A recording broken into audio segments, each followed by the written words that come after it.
bahan pembuatan agar-agar. Nah, itu berasal dari protista mirip tumbuhan.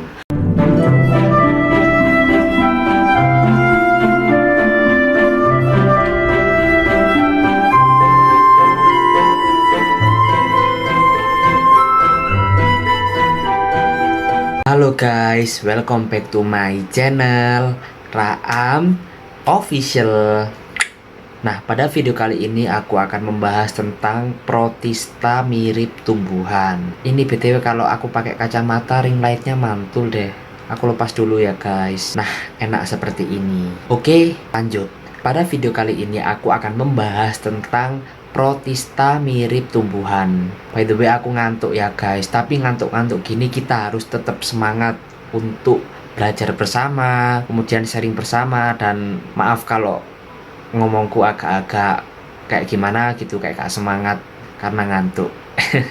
Nah, video ini merupakan kelanjutan dari video yang aku buat kemarin ya, video yang ini yang ciri-ciri protista secara umum. Nah, karena protista ini materinya banyak, oleh karena itu aku akan membagi videonya. Tapi kalau nanti dijadikan satu, kalian akan boring nanti melihat videonya. Aduh, dari tadi aku basa-basi. Memang aku suka basa-basi sih. Sebelum memasuki penjelasan, alangkah baiknya kalian untuk subscribe, like, komen, dan tekan tombol lonceng pada channelku. Tonton video ini sampai selesai dan better kalian mencatat materi-materi apa yang aku omongkan atau yang aku jelaskan. Protista mirip tumbuhan itu nama lainnya disebut sebagai algae. Nah, ciri-ciri umumnya yaitu dia memiliki uniseluler atau memiliki sel tunggal, dan juga ada yang multiseluler. Lalu pengembangbiakannya secara seksual dan aseksual. Nah, kalau aseksual atau vegetatif itu biasanya dia melakukan fragmentasi, kemudian melakukan pembelahan biner serta pembentukan zoospora. Kemudian dari bentuknya dia memiliki dua bentuk, yaitu bentuk sel tunggal sama filamen. Tapi struktur tubuh dari protista mirip tumbuhan ini itu tidak dapat dibedakan sehingga disebut sebagai tumbuhan talus. Nah, maksudnya gimana? Misalnya kayak akar, daun, sama batangnya itu tidak bisa dibedakan dengan spesies yang lain. Nah, untuk ciri-ciri umum sudah selesai guys. Sekarang kita masuk ke dalam filum. Maaf ya guys, aku ngantuk. Sekarang kita masuk penjelasan yang berikutnya, yaitu filum dari protista mirip tumbuhan itu terbagi menjadi 6. Ada Pyrophyta, Euglenophyta, Phaeophyta, Rhodophyta, sama Chlorophyta. Kita membahas filum yang pertama dulu, yaitu filum Pyrophyta atau dikenal sebagai ganggang api. Nah, film ini dianggap sebagai dinoflagellata. Aku masih belum mengerti ya arti dari dinoflagellata itu apa. Tapi dari kalimatnya itu berasal dari kata flagel. Flagel itu kan artinya pergerakan.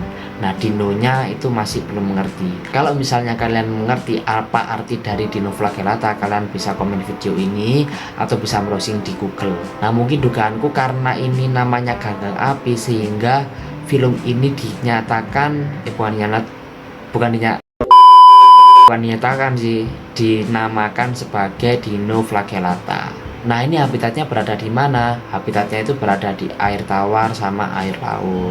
Nah, contoh spesies dari ganggang merah ini yaitu Keratium sama Noctiluca. Kemudian yang kedua yaitu filum Euglenophyta. Nah, contoh dari spesies Euglenophyta ini yaitu Euglena. Nah, Euglena ini habitatnya berada di air tawar dan dia bisa dilihat secara mikroskopis. Artinya tidak bisa dilihat dengan mata telanjang alias dilihat dengan alat, yaitu mikroskop. Lalu yang ketiga yaitu Phaeophyta atau dikenal sebagai ganggang coklat. Nah, ganggang coklat ini bagaimana cara reproduksinya? Itu bisa secara seksual atau aseksual. Nah, ganggang coklat ini itu bisa dilihat dengan mata telanjang alias dilihat secara makroskopis tanpa bantuan alat. Nah, habitatnya berada di mana? habitatnya itu berada di air laut. Nah, contoh dari spesies ini yaitu Sargassum sama Macrocystis. Kemudian film yang keempat yaitu Chrysophyta atau dikenal sebagai ganggang keemasan. Nah, ciri-ciri dari ganggang emas ini yaitu dia uniseluler atau memiliki sel tunggal. Kemudian yang kedua yaitu habitatnya itu biasanya di air tawar atau di air laut. Dan nah, ganggang emas ini cosplay menjadi plankton. Nah, maksudnya cosplay jadi plankton itu maksudnya gini, dia itu habitatnya berada di air tawar sama air laut. Nah, tapi plankton ini itu terbagi menjadi dua simetris, yaitu simetris sentris sama simetris bilateral. Nah, spesiesnya itu banyak sekali, itu sekitar 5.300. Nah, salah satunya yaitu diatum. Nah, subdiatum ini itu terbagi menjadi 3 ciri-ciri. Yang pertama yaitu bentuk simetrisnya, dia berbentuk simetris bilateral,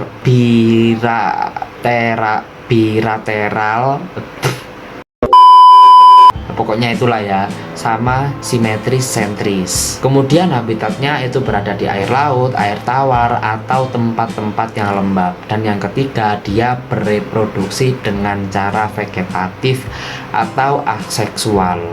Nah, bagaimana cara reproduksinya? Yaitu dengan cara membelah diri. Maaf ya guys, aku tidur sebentar soalnya aku sudah ngantuk. Nah, akhirnya aku bangun tidur. Soalnya tadi ngantuk banget dan aku nggak kuat, sehingga aku tidur sebentar.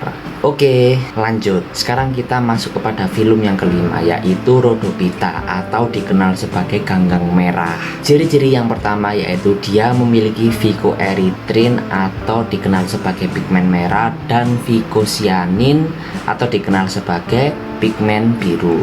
Mungkin ada yang bertanya-tanya, apa sih phycoerythrin itu? Phycoerythrin merupakan ganggang yang bisa merubah talus menjadi warna merah. Kemudian ciri-ciri yang berikutnya yaitu dia multiseluler atau memiliki sel ganda, dan perkembangbiakannya bisa melalui vegetatif atau aseksual. Kemudian yang kedua yaitu generatif atau dengan cara seksual. Nah, menurutku ganggang merah ini cukup unik karena dia memiliki cadangan makanan. Nah, cadangan makanan ini berbentuk tepung yang disebut sebagai Floridean. Nah, contoh dari spesies ini yaitu Glaciaria dan Gelidium. Nah, untuk film Rhodophyta sudah selesai ya guys. Sekarang kita masuk kepada penjelasan yang berikutnya yaitu film Chlorophyta atau dikenal sebagai ganggang hijau. Nah, ini memiliki banyak ciri-ciri. Ciri-ciri yang pertama yaitu dia memiliki kloroplas yang berbentuk seperti mangkuk atau dikenal sebagai Chlamydomonas. Maaf ya guys. Dan ada kloroplas yang membentuk seperti spiral ya maksudnya. Nah, itu dikenal sebagai Spirogyra. Ciri-ciri yang kedua yaitu dia memiliki pironeid, di mana tugasnya pironeid ini yaitu penyimpanan fotosintesis dalam bentuk amilum.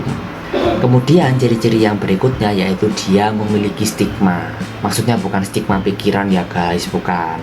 Nah, stigma ini berfungsi sebagai menuntun arah cahaya sehingga ganggang ini bisa menghasilkan fotosintesis. Nah, habitatnya biasa berada di air tawar, air laut, atau tempat-tempat yang lembab. Nah, perkembangbiakannya dengan cara apa? Nah, perkembangbiakannya itu dengan cara vegetatif atau aseksual dan generatif atau dikenal sebagai seksual. Nah, untuk spesiesnya apa aja? Itu banyak sekali dan masing-masing itu ada ciri-cirinya. Ada ulva, kolera, sama Spirogyra. Nah, kita masuk kepada ganggang hijau ulva terlebih dahulu. Nah, ganggang ini itu memiliki beberapa ciri-ciri. Ciri-ciri yang pertama yaitu kloroplasnya itu membentuk mangkok dan morfologinya itu seperti daun selada. Lalu perkembangbiakannya dengan cara bagaimana?